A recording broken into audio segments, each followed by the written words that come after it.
Welcome to this episode of Candid Conversations, where we have real conversations with real people about real issues. Today on the show, I have a very special guest. Not that the rest of the guests are not special, but this one is special in her own way. She's a young girl who has gone through things in life that probably only people who are 70 or 80 years old would say, they've gone through. This girl is going to come in and introduce herself because I have no words to introduce her. Norah Bernard, welcome to the show. Thank you. Norah, tell us who Norah is, where you were born, what you've been doing. We'd like to get a little insight of who Norah is. I believe kuna watu wengi ambao labda wamekuja kufahamu in the recent past, lakini hawakuwa wanajua wewe ni nani. Na tungetamani sana kama tungeweza kujua Norah ni nani, aliibukia wapi, anafanya nini sasa hivi. Please tell us, what's your story? Naitwa Norah Bernard. Nimezaliwa miaka 26 iliyopita. Norah by profession nimesoma diploma in public administration and leadership management. Norah ni mjasiriamali. Norah ameokoka. Ni mwalimu. That's all I can say about Norah. Okay. Norah, umesema wewe ni mjasiriamali. Unafanya biashara gani? Lakini pia umesema wewe ni mwalimu. Wewe ni mwalimu wa nini? Lakini pia umesema umeokoka. Umeokoka tangu lini? Mimi ni mwalimu wa watoto. Napenda sana watoto. Lakini pia Mungu amenipa neema ya sitaki kusema kutumia neno nurturing kwa sababu bado. Lakini Mungu amenipa neema ya kulea vijana, especially teenagers. So nafundisha vipindi vya dini, zile fellowship za shuleni. Kwa sasa hivi nafundisha Jangwani Sekondari. Kwa nawalea kiroho, lakini nawalea katika mambo mengine ya ujana, na wale ni mabinti. So you can understand vitu gani ambavyo na relate navyo. Kwenye issue ya biashara, najishughulisha na biashara ya bites. Natengeneza mwenyewe kama karanga, visheti, kashata. And it was very big before sijapata changamoto, lakini kutokana na changamoto nilipause kidogo, lakini I'm coming back. Sasa hivi naendelea kufanya korosho na vitu vingine. Kwa natengeneza vingine na nachukua kwa watu then na supply kwenye maduka. Lakini pia ulisema kwamba umesomea masuala ya administration. Je, hujataka kutafuta ajira au umeamua hutaki kutafuta ajira au what are you doing with that certificate? Kwenye issue ya career, nilimaliza tu chuo fresh kabisa from college nikaolewa. Kwa hiyo tulipanga kwamba nipumzike kidogo alafu last year ndo nirudi shule. Wakati huo nilipause kabisa, yani nilikuwa nafanya vitu vyangu. Sio kwamba I don't need kazi au nini, lakini kutokana na changamoto nilitulia kidogo, but I'm in need of it. Yeah. Wanasemaga there is no good way to tell someone bad news. Either way, at the end of the day, bad news is bad news. So there is no good way of preparing you for the questions I'm about to ask you. Kwa sababu najua ni maswali ambayo kidogo yatakuwa ni magumu, lakini ni muhimu ukiyajibu, and that's actually the whole point of having this show ambayo inaitwa Candid Conversations. Najua kuna watu wengi sana ambao wanapitia changamoto tofauti za maisha, wamepitia mapito makubwa, but sidhani I don't know anyone at your age ambaye amepitia what you went through and you're still standing and you're very strong. So maybe before we get to that, labda nikuulize, how has your relationship with God been? Unajua kuna watu wanasema kwamba niliokoka kipindi fulani, lakini kumbe wokovu for them ni ile kwenda kanisani kila Jumapili. But having that personal relationship with Christ. How has that been for you? What I can say is Jesus is everything that I have for life, and I really love God. I really love God. Nimeokoka na nimesema kwamba mimi ni mtoto wa mchungaji, lakini kuwa mtoto wa mchungaji haijakuwa sababu ya kunifanya mimi nifanye maamuzi ya kuokoka. Kwangu mimi nimechagua kumwishia Yesu na kuwa halisi. Unajua kuna watu ambao wanaokoka wanasema kwamba they are born again, but they are not real. But kwangu nimechagua kuwa halisi. Nimechagua kumtafuta Mungu kibinafsi, sio tu kwa sababu ya changamoto. Since then nimechagua kumtafuta Mungu kibinafsi na kuwa halisi, kwa sababu hakuna kitu ambacho kinaweza kikatupa uthamani kama kutembea na Mungu kwa uhalisia. So that's what I can say. I really love God. Kila nilichonacho, vyote nilivyonavyo, ninatambua kwamba yeye is the source of everything. Let's talk about December tarehe 7 of 2019. That's the day you walked down the aisle and got married to the love of your life. Tell us a little bit about how mlikutana mpaka ikafikia point mkakubaliana kwamba mnaenda kuoana, and how that whole journey was. How did it happen? Philbert nilikutana naye nadhani 2016. Kwanza kufahamiana kwa mara ya kwanza, kwa kweli aliniona Facebook. Aliniona Facebook nimepost. I used to really like to write those days. Siku kidogo. Kwa hiyo akaona nilikuwa naandika vitu, kwa hiyo akanifuata inbox, akaniambia dada, and he thought I was older than him. Kaniamkia, shikamoo dada Norah, I like vitu unafanya na mimi nafanya the same things nini na nini, and nikafurahi tu. Basi yani ikaishia hapo. Baadaye tukawa tu namuona kwenye mitandao. Baadaye nikamuona Essence of Worship. Nakumbuka Bwamaka aliniita nikawasaidia kuitikia, walikuwa wana huduma. So nikamuona. He was like, "Norah," I was okay. Pale ndo tukaanza kufahamiana. Na baada ya hapo tukakutana tena kwenye sehemu zingine huko, ikatufanya tuwe karibu. Graduation ya mdogo wangu ambayo nilipungukiwa hela. Kwa mtu ambaye nilikuwa namuona yuko karibu pale, nikamwambia Philbert, samahani naomba unisaidie kiasi fulani cha pesa, nitakurefund ikiwa home. Kwa ile ndo ilikuwa tukaanza kujuana. Kufika nyumbani kutaka kumrudishia pesa na nini, tukaanza hapo. Baadaye tukaingia kwenye mahusiano rasmi Mei 1, 2017 mpaka tulipooana. Unaona, kuna wengine wanatumia hizi platforms za social media in a very positive way, while some people are using them for very wrong reasons. Unaona, mtu kajipatia mke just through Facebook and kuona kwamba wana things that are, they have commonalities kati yao. So I don't know wewe unatumia social media for what purpose, but yeah, I guess that's a lesson to learn. So, Norah, this is a hard question I'm about to ask you.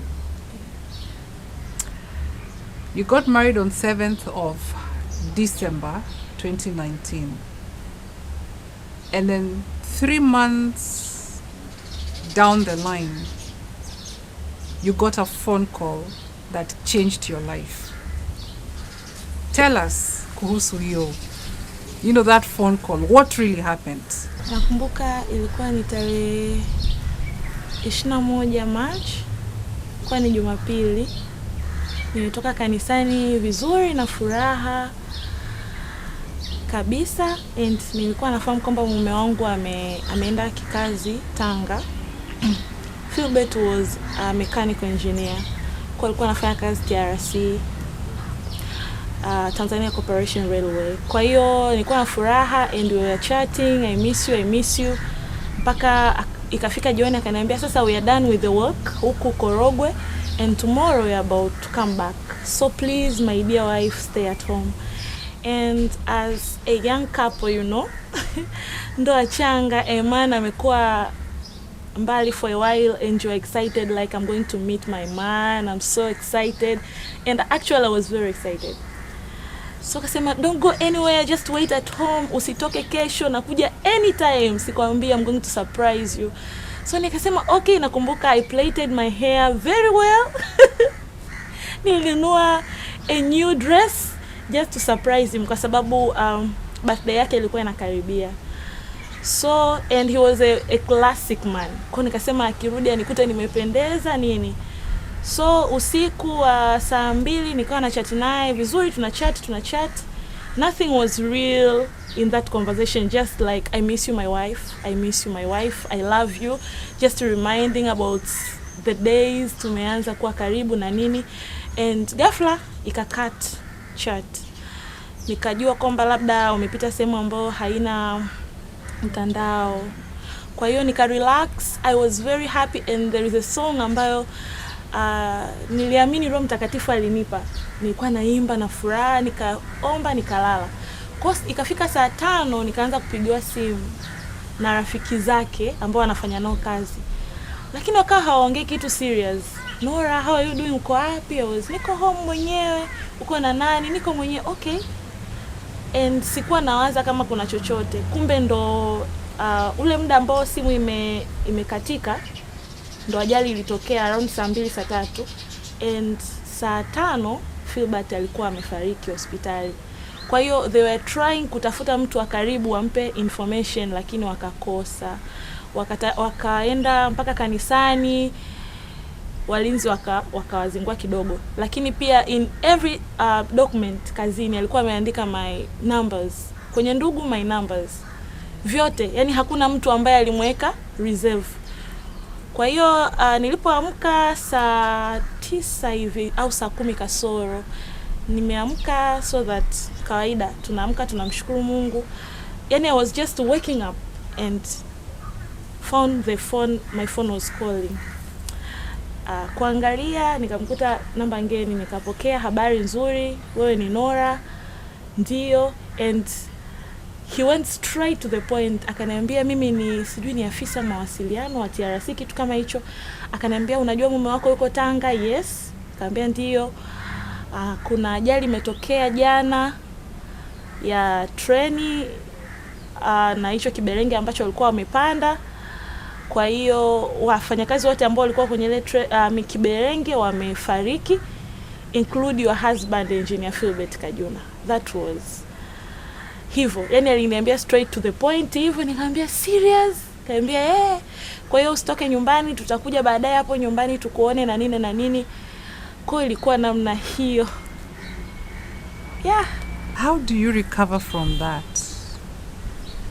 See, that's why I'm saying this girl has a story ambayo sio ya kawaida. She's just gotten married. Hata hajakaa mwaka mmoja au hata miwili. It's just 3 months baada ya ndoa, alafu mume wake anafariki.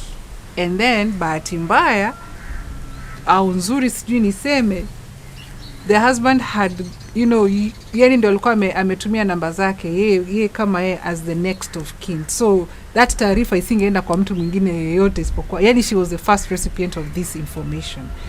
How do you bounce back from that?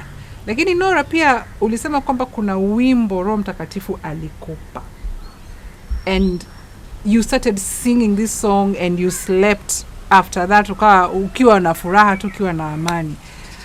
Do you mind just singing it a bit ili tusikie what the song was about? Wimbo upo kwenye kitabu kinaitwa Kitabu cha Nyimbo za Wokovu. Makanisa ya FPCT, KLPT ndo wanaimba sana hizi. Unaimbwa hivi. Taimba the last verse na the chorus. Sasa naweza kumsifu Yesu na roho yangu inafurahi. Mimi si kitu mbele za Mungu, Yesu ni wangu nami ni wake. Yesu ni wimbo na raha yangu, nitamsifu hata milele, na nitamuona uko mbinguni. Yesu ni wangu nami ni wake. Ndo wimbo ambao naamini Roho Mtakatifu alikuwa ananiandaa, I believe so, to face what ambacho na roho yangu inafurahi, mimi si kitu, to face ambacho nilikuwa nimekiface. So mimi naamini kitu, Mungu kabla hajafanya kitu kwa watu wake anatuandaa kukibeba. Mungu wetu sio dhalimu, na ndio maana Mungu aliniandaa kukibeba hicho kitu, sio tu kwa sababu ya wimbo, hata kwa maisha ambayo niliyaishi tangu nimeolewa na mume wangu. There is this way, nikireflect back I see kwamba there is hand of God ilikuwa inaniandaa. Kwa hiyo kilipotokea hicho kitu cha kwanza ambacho nilikifanya that day, nilipopewa taarifa, nakumbuka nilienda sebleni, nilitoka chumbani kwa sababu nilikuwa naishi mwenyewe. Nilisqueeze the sofa kwa hasira, and nikageuka ukutani, nikamwambia Mungu, what are you trying to do? What are you trying to do? I was not angry at God, but nilikuwa namwambia, what are you trying to do, God? What is this now? And kitu cha kwanza kikaja ndani yangu kwamba kuna neno la Mungu lilikuja ndani yangu kwenye kitabu cha Zaburi 119. Kuna mstari unasema, kama isingalikuwa sheria yako nalipotea katika tabu yangu. Kwa hiyo I felt like the love of God imenikava, and Roho Mtakatifu akaanza kunirudisha kwenye maisha ya mume wangu. Nikawa nasikia furaha kwa sababu nilikuwa na assurance ya maisha ya mume wangu yalivyokuwa, the way alikuwa anampenda Mungu. Kwa the more nilivyokuwa naendelea kumeditate about the life of Philbert, ndio namna ambavyo moyo wangu ulikuwa unapata nguvu, ingawa nilikuwa pia na uchungu na huzuni, lakini huzuni haikuwa kubwa kama furaha kuona namna ambavyo mume wangu aliishi. Yawezekana kama angeishi maisha ambayo sio mazuri, yasiyo ya kumpendeza Mungu, uchungu ungekuwa mkubwa sana. I think I need a glass of water, kwa sababu ndani yangu nasikia kama vile I am heating up just thinking about what Norah has just shared. Sio kitu cha kawaida kwa kweli, na nakubaliana naye kabisa kwamba Roho Mtakatifu alikuwa anamuandaa, na yani kama vile alikuwa anampa assurance, there is something that has happened, lakini I am with you all the step of, every step of the way. Norah, I have another question for you. There is when somebody gets news kama hizo, kuna stages that you pass through. Kwanza kuna ile stage ya shock, and then you deny, yani there is denial, and then there is anger, where you're so angry at everything that has happened, and then finally ndo unafika ile stage ya acceptance. Now, umesema kwamba you are not angry when you woke up and you are told about this. You're not really angry, lakini it's like you're trying to question God. What are you up to? Why are you doing this? And I understand, kwa sababu as a human being you would ask yourself the same questions. After that, I don't know, maana unasema kwamba ulikuwa unaishi kwa mwenyewe nyumbani, you're waiting for your husband, so definitely you are alone. How did you communicate? How did your family, how everybody else around you get to know about the news of the death of your husband? And what happened immediately after that, sasa, when news lianza kusambaa? Because I remember I personally got the news via social media, and I was like, okay, this can't be real. And I don't know what happened after that really. I used to be mtu ambaye nilikuwa na panic sana katika maisha yangu ya nyuma. Nilikuwa na panic sana. Lakini I don't know real, but since nimekuwa engaged, kuna tabia ilikuwa imeanza kujengeka kwangu ya calmness. Kwa hiyo nijikuta nimetulia tu, yani I'm very cool. Kisha tokea and sasa naanza kuwaza nitawafikishaje ndugu na nini na nini na nini. Kwa hiyo hayo masaa 4 I was very cool kabisa. Nilitulia, yani hata sijui nilikuwa nawaza nini. Kwa hiyo nikawapigia simu familia yake. Mtu wa kwanza nakumbuka alikuwa babangu mlezi, nikamjulisha. Nilikuwa naongea kama ninavyoongea hivi and alikuwa nadhani kama namtania. Sababu I was very relaxed. Na nikawapigia familia yao, wengine nawapigia wanalia. Nilipigia wale watu ambao najua wao watafikisha taarifa kwa watu wengine. Kwa hiyo nilipiga upande wao na nikampigia shemeji yangu afahamishe nyumbani, na nikampigia kanisani mchungaji afahamishe watu wa kanisani. Baada ya hapo akaanza kuja watu pale nyumbani hivyo. Kiukweli nilikuwa yani kama kuna nati zilikuwa hazipo sawa. Kuna nati zilikuwa hazipo sawa kwa sababu yani nilikuwa siwezi kulia, siwezi kufanya chochote. I'm just staring like Basi kwa hiyo wakanipa chai, walipokuja watu wakanipa chai, nikamwambia naombeni chai maana nahisi sitakula tena. Kwa wakanipa chai, watu wananishangaa wanalia na nini. Baada sasa taarifa zimeanza kupop up kwenye mitandao, kwa kweli nilikuwa siamini what happened. Moyo ulikuwa unauma. Yani there is a feeling ambayo siwezi kuielezea. Yani siwezi kuielezea. Na I was fighting ndani personal, ile internal conflict kwamba nisaidie nilie. Yani unajua unatamani utoe uchungu. Lakini siwezi, and familia na nini inazungumza amechanganyikiwa huyu sijui nini. Yani watu wanaongea, unaona huyu amechanganyikiwa. Muda mwingine nilikuwa naonekana kama naongea mwenyewe. Sio kwamba nilikuwa naongea mwenyewe, nilikuwa najisemesha, Norah lia basi, lia kidogo. Kikweli it was a very terrible moment of my life. The feeling siwezi hata kuielezea. Naona watu wanakuja wanaweka tents na nini.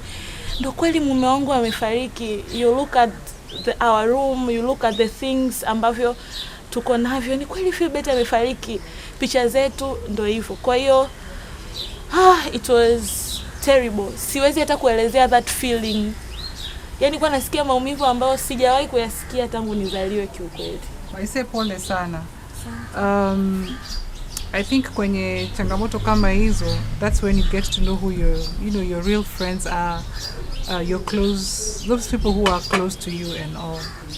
Now I want to move on, lakini siwezi ku move on until we get to that point where we talk about when you finally laid Philbert to rest. Nakumbuka I had an engagement on that day, so I couldn't make it to come for the funeral, lakini nilikuwa nafuatilia on the internet what was happening, and of course we have common friends. You remember Wilhalda, and I could see her status message.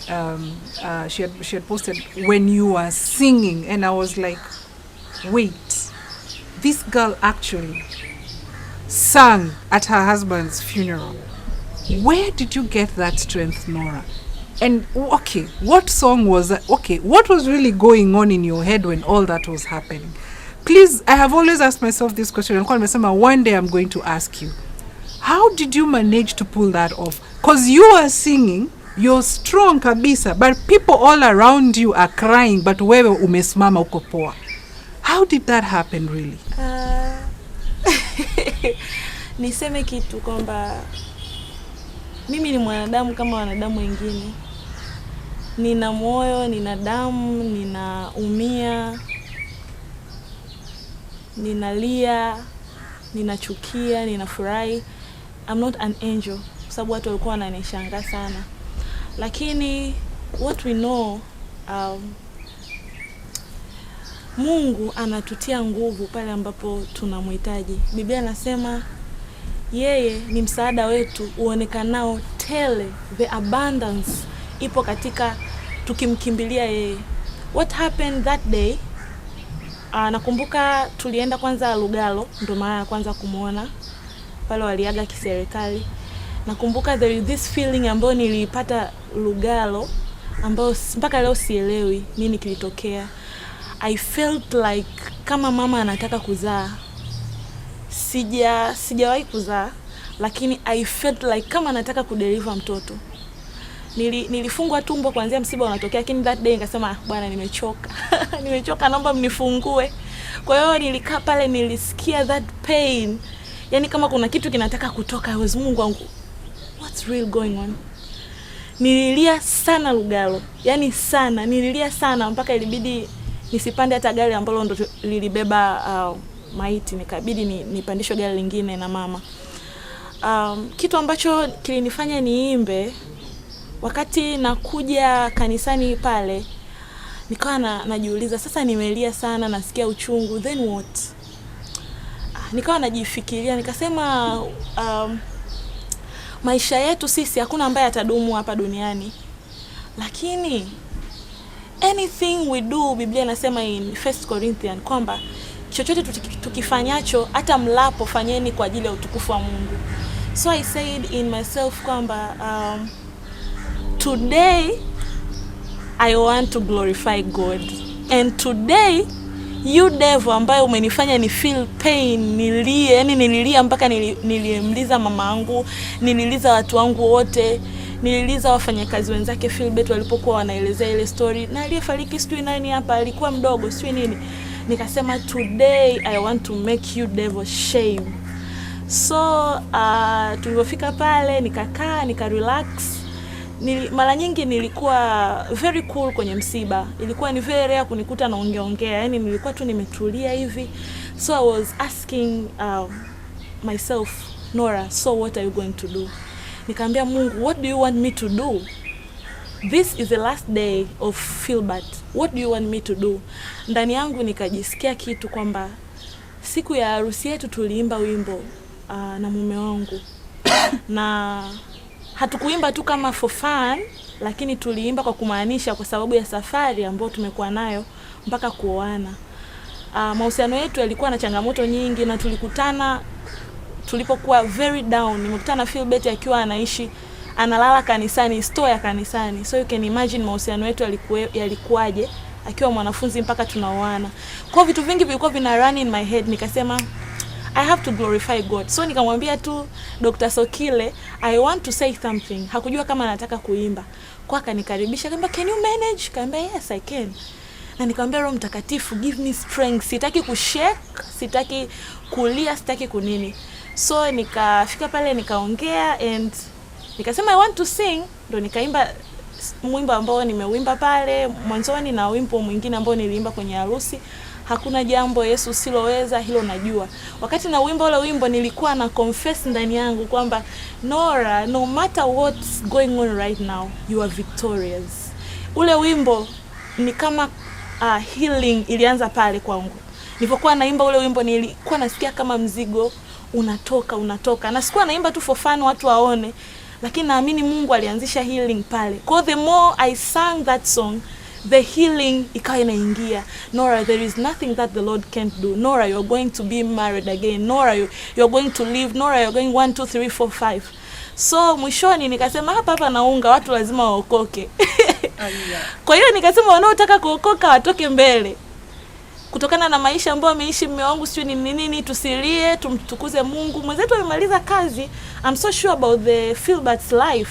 So what about you? Nikamwambia people, what's about you? And watu wakatoka wakampa Yesu maisha. So I was the kazi Lord ulinipa kwa ajili ya mume wangu. It is done, it is done, it is done.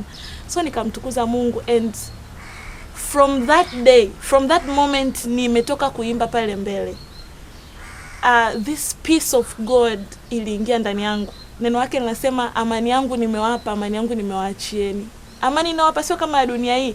Yani niliona that peace of Christ revealed in my life since that moment until right now I'm speaking to you.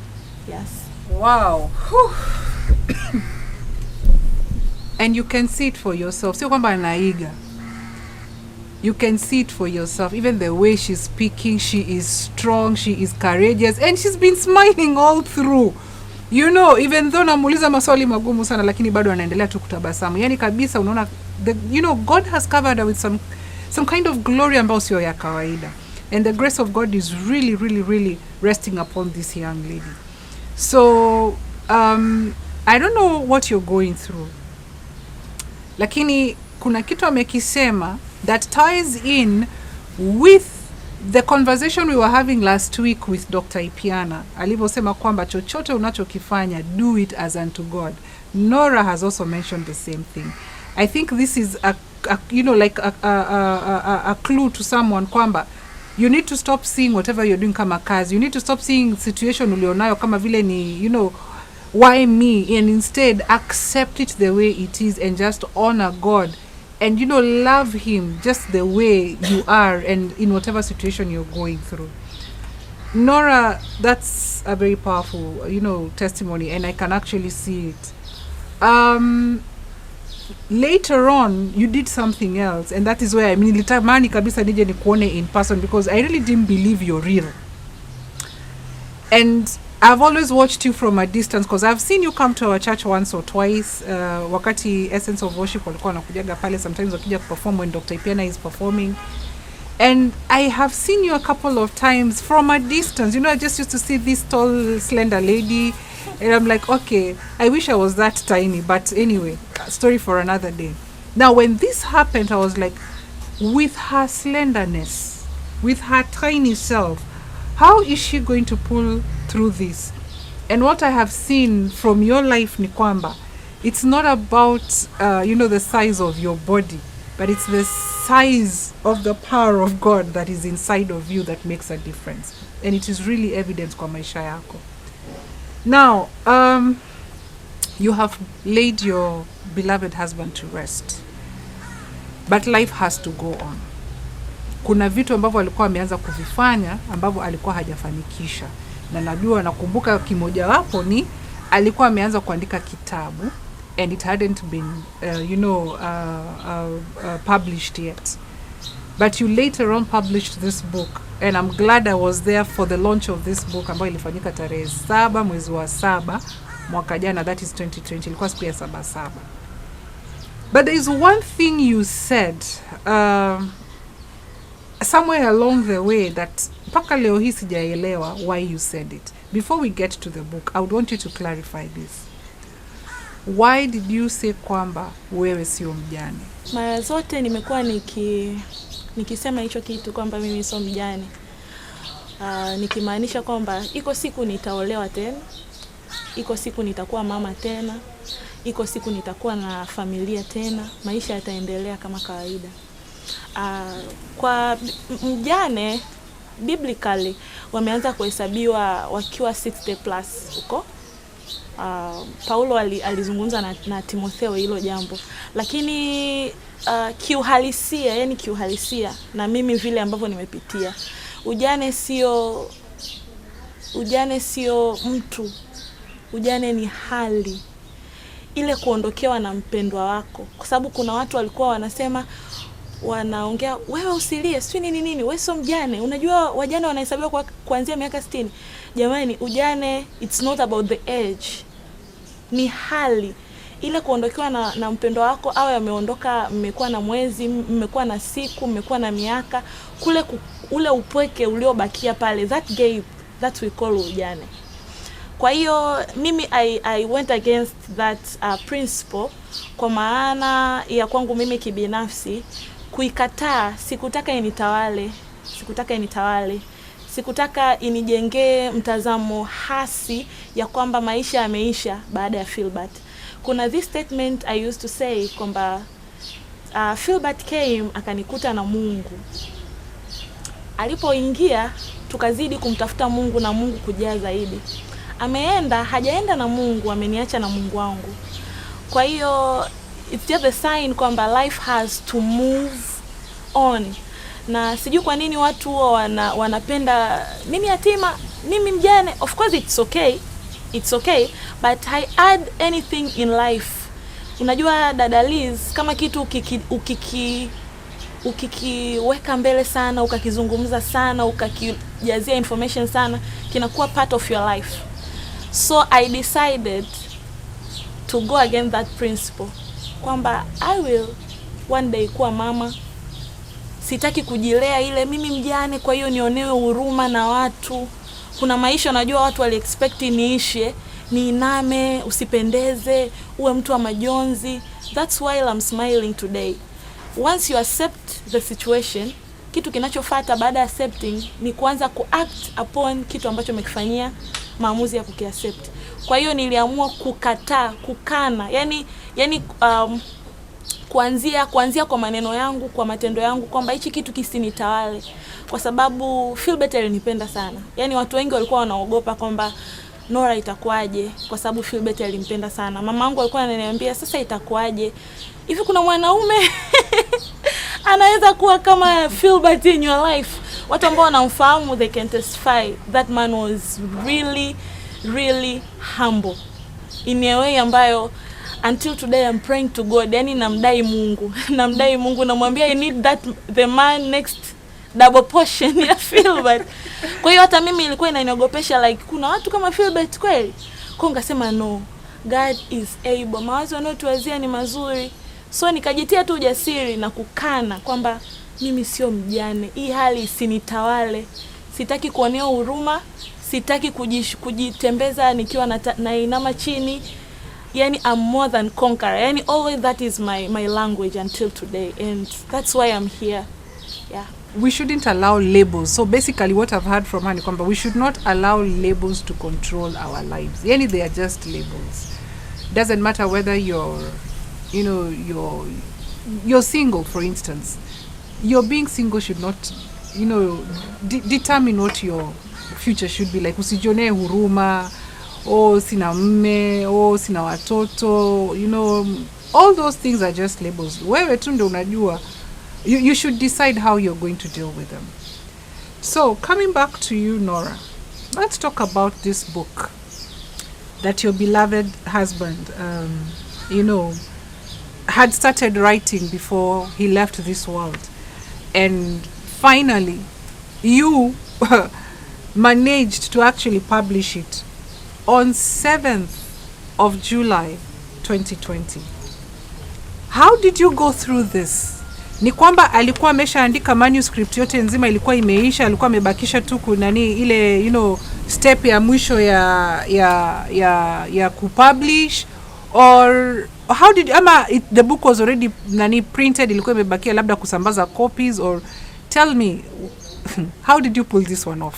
Okay, wakati tunaingia kwa mahusiano nilimkuta ameanza kukiandika, nilikuta title na some contents kidogo. Kwa hiyo through the years ambapo tumekuwa kwenye relationship, through the years ambazo tumekuwa pamoja, tulikuwa tuna share ideas, and kuna vitu humo ndani kuna some testimonies ambazo ni between me and him. Hatujaandika kama huyu ni mimi, huyu ni Philbert, lakini kuna vingine vingi tumeviandika humo, kama kuna mifano ambapo ni sisi tuliamua kuandika maisha yetu hayo mifano, ingawa tukuandika majina. Kwa kitabu kilikuwa kimeandikwa, lakini kilikuwa kijaisha, na bad enough, sijui what happened, sijui ni shock, nilisahau password ya kila kitu. Until today I don't remember password ya email ya mume wangu, sijui password za card za benki. Yani nilipigwa shock nikasahau, na kwenye ajali alipoteza simu na tablet hazikurudi. Kwa hiyo tukashindwa namna ya kukipata kitabu ambacho ni soft copy, na kilikuwa hakijaisha.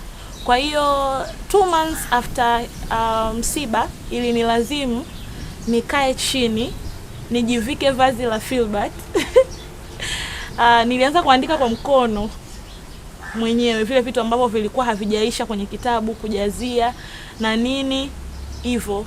Na kulikuwa kuna some of chapters ambazo alikuwa anaandika alafu ananiprintia analetea nyumbani ni edit.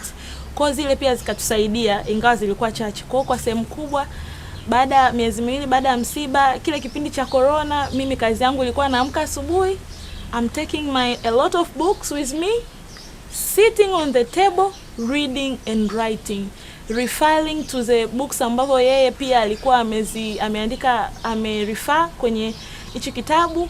Yani nilijivika vazi la Philbert, nikaanza walk through the Philbert foots.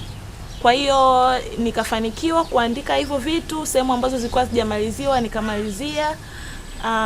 Na Mungu ni mwaminifu, alinisaidia, ingawa it was very tough, Kuna wakati unaandika inafika sehemu emotions zinakubeba, naweka books down, naanza kulia.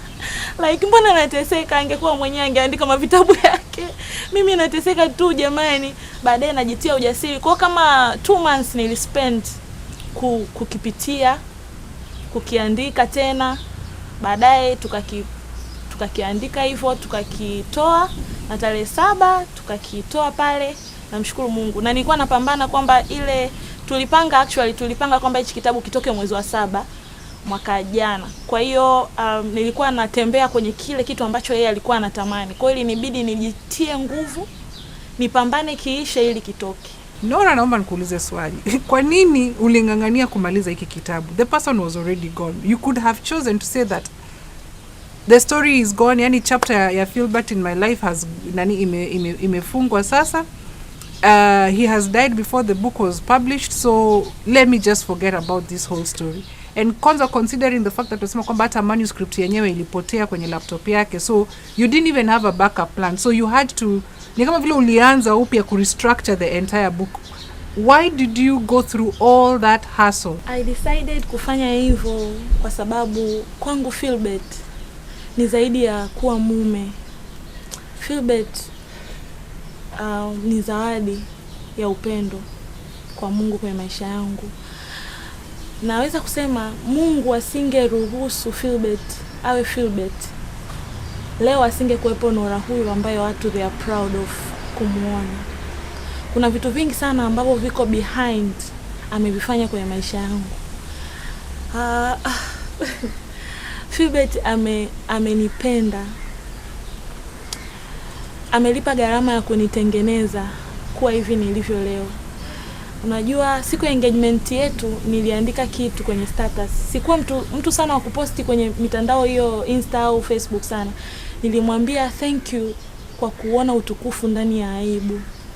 Kwa hali nilokuwa nayo kipindi kile, isingekuwa rahisi kwa mwanaume kama huyu kuamua kunioa na kunipenda. Alinibeba hivyo hivyo nilivyo, alinitengeneza hivyo hivyo, yani alikubali vyote. Amefanya vitu vingi, amenirudisha shule. Amefanya vitu vingi sana. Kwa hiyo nikasema no way. Sina cha kumlipa, ameondoka duniani, but I have to carry on na kupambana kumaliza hichi kitu. Na kitu kingine, unajua dada Lizi, kwangu mimi it's a choice to make the scars to be the symbol for shame or the sign of victory. Kwa hiyo I said I want to make everything ambacho kipo katika maisha yangu, hata sasa chochote ambacho Mungu ananipa kinaonekana kama maumivu, niliamua kukigeuza kuwa a sign of victory. Kwa hiyo nikasema ameondoka, lakini kile ambacho yeye alitamani kukifanya kama mke ambao tulikubaliana pale madhabahuni, nitakuwa na wewe katika shida na raha, nikisema ninakitupa tu haitaleta maana. So I'm closing up kwamba ameenda na kifo kimetutenganisha, but I have to show my real love to this man. Kama nilishindwa kumuonyesha wakati uko hai labda kwa kile kiwango, I want to show him right now. Let the world see kwamba it is possible to love. Let the world see kwamba hata watu ambao wanaona ndoa haina maana au they don't believe kwamba wanawake sijui na nini. I said I want to show the world kwamba there is women who can stand, who can love God, who can love their husband, wakapenda na maono yao, wakapenda na kila kitu alichonacho. Kama ambavyo yeye alinipenda na vyote nilivyo navyo, na mimi niliamua kumpenda na vyote alivyo navyo na maono alionayo. Nikasema I have to accomplish. Yeah. So Norah, as we are coming close to the end of our conversation, this tulisema tangu mwanzoni, it's called a candid conversation. So we are just having a conversation. It's not an interview, it's just conversing. Una plani gani sasa for your life? Where are you going now? Ukiangalia mbele, what are you seeing? What have you planned? This is a new year. 2021 is here, and there's something, I'm sure there's something in your spirit that you'd want to share with us. Where are you going with this? Kuna vitu nafanya. Mimi sio mtu wa kuweka wazi sana maisha yangu. especially kwenye mitandao.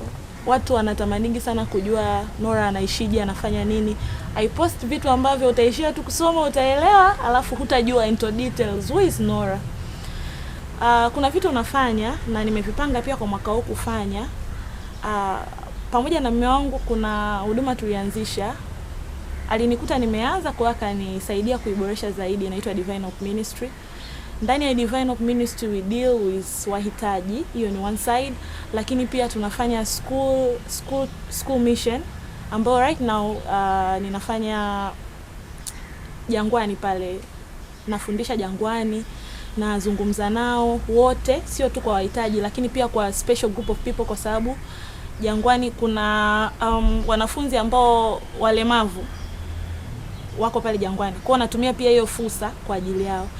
Lakini pia kitu kingine ambacho nimekipanga kwa mwaka huu, Mungu aniwezeshe nipate kazi. Lakini pia na plani ya kurudi shule kuendelea na masomo while nafanya biashara zangu.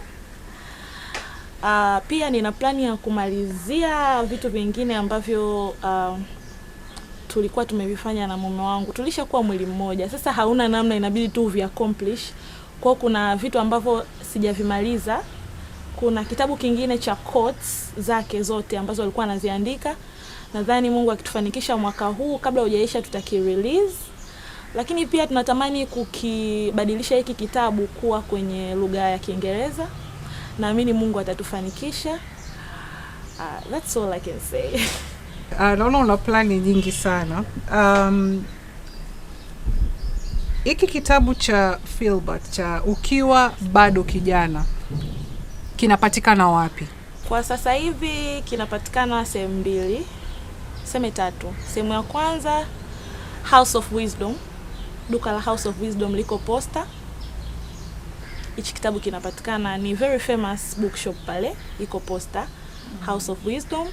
Lakini pia inapatikana kwenye duka liko kanisani CCC Upanga. Kuna duka pale lipo, kitabu kinapatikana. Lakini pia mtu akitaka ile 1-to-1 unaweza ukafikishiwa kitabu. Kama uko Dar es Salaam mkakutana na mtu ambaye anadeal na hiyo issue ya vitabu, atakufikishia. Kama mkoani unatumiwa. Kinauzwa bei gani? Kitabu kinauzwa 10,000. Okay. Kinauzwa 10,000. Okay. Kwa hiyo kama mtu atahitaji kujua zaidi, naweza kutaja namba. Right? Yes, you can. Unaweza ukapiga hii simu au ukatuma message 0685 47 97 93 0685 47 97 93.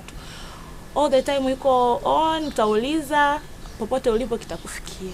Norah, umesema kwamba unataka kukibadilisha hiki kitabu kiwe in English. And I remember tulikuwa there's somebody who told me that you wanted to do that, na nikamwambia I would want to help her. Sasa leo in public I'm saying this, when you're ready, ukisha translate the Kiswahili version into English version, I will do the manuscript editing for you at no cost. Ni kazi ambayo huwa naifanya, lakini kwako wewe I'll do it for you at no cost, as a show of how much I appreciate who you are and what you have done for your late husband. I will do that at no cost for you. Lakini nataka, before we close, nataka nikuulize swali la uchokozi. Mtazamaji, hili ni swali la uchokozi kweli, and I want to ask her this question because I know many of you mmekuwa mkimtazama and you're asking yourself questions pia. So ili clarify kabisa, naomba nikuulize hili swali, Norah. Is there anyone else who has probably approached you and they are really interested in marrying you? Ili kama kuna maybe somebody amekutizama hapa sasa hivi ashaanza kupata maono, tukatisha ile maono sasa hivi. Tell us what's going on.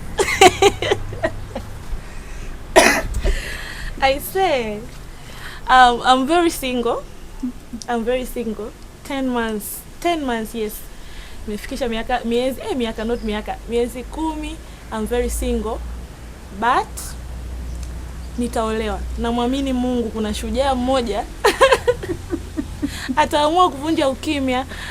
Najua kaka wengi wananiogopa, lakini wakati utafika jamani, nitaolewa na I can't wait to meet that man and I will honor him, I will love him. There is no more Philbert. Hakuna mtu kama Philbert. I have to accept and life has to move on. Kwa hiyo I can't wait. I can't wait to be in marriage again, but I'm single, guys.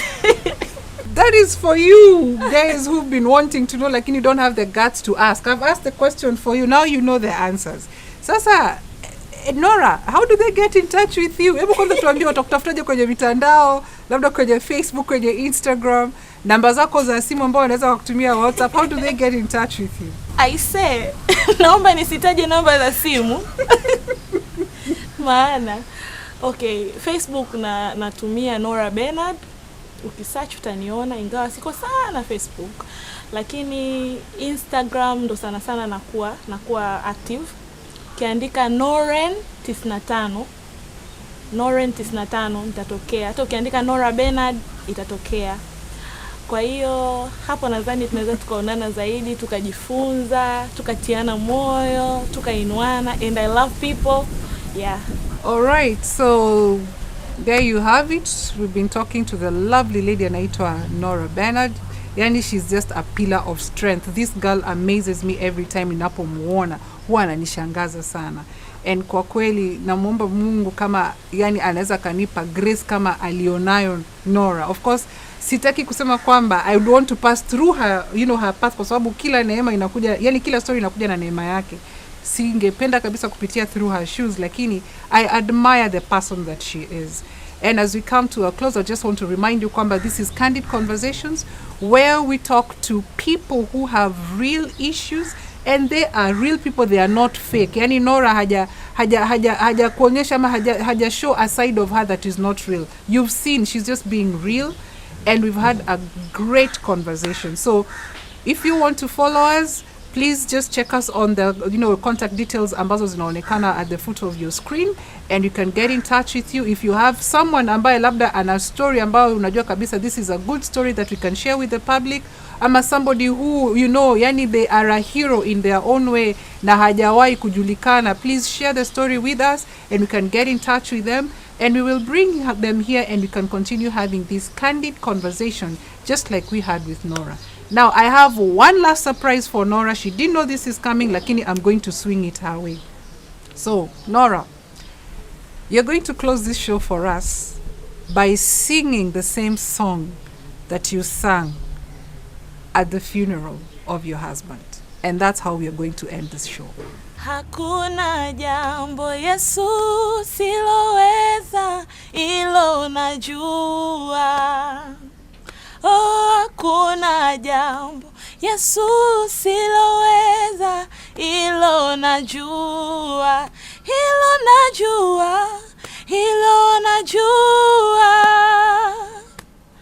Ndio nimemwona, hakuna jambo Yesu siloweza, ilo najua.